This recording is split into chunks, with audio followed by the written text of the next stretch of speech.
Hey guys, so we're going to do another video about updating your site, but this time we're actually going to look at the collection page when someone's looking at that collection rather than your home page, just in case you want to customize that a little bit more. So I'm going to go to Online Store. I'm going to stay under Themes at this top option, and I'm going to click Customize Theme to check out my site. And then before we'd been staying on the home page, in this case we're actually going to go look at a collection, so I'm going to click on girls tanks to get to that collection page for tanks. And then you can see up here at the top, it says collection pages here. Before we'd been on the home page, you can also just click up here and go to collection pages to get to the same spot.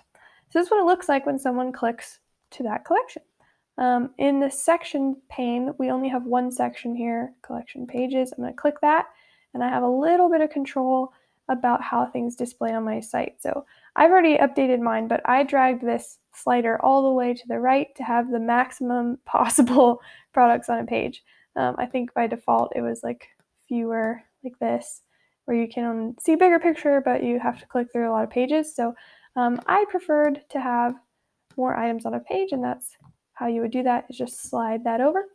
And then there's a couple other things here. You can click View Collection Image, and it shows a picture back there if you have one, but I don't think that's usually going to display well, so I've got that turned off. I also have Show Product Vendors. We've got the brand in there as the vendor. It should be anyway for newer stuff. I think there were a few things when we first started with Camray that might have your store name that I'm going to go update. But you can turn that off if you want to. You should have the brand also in the description, like the title here, so it doesn't really matter if you want to have it below like that as well. Just up to you. Then we also have Enable sorting and tag filtering. So if I remove sorting, that won't be there. And if I remove tag filtering, that won't be there.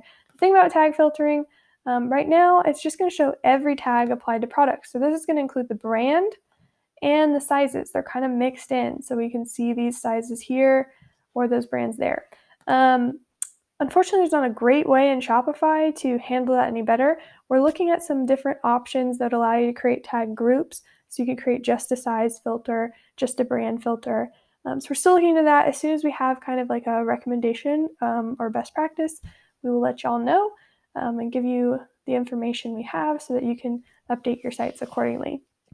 The last thing we're going to look at really quick here is, rather than collections pages, for whatever reason, Shopify creates for you by default this collection list, which is kind of like a directory, I guess, of all of your collections.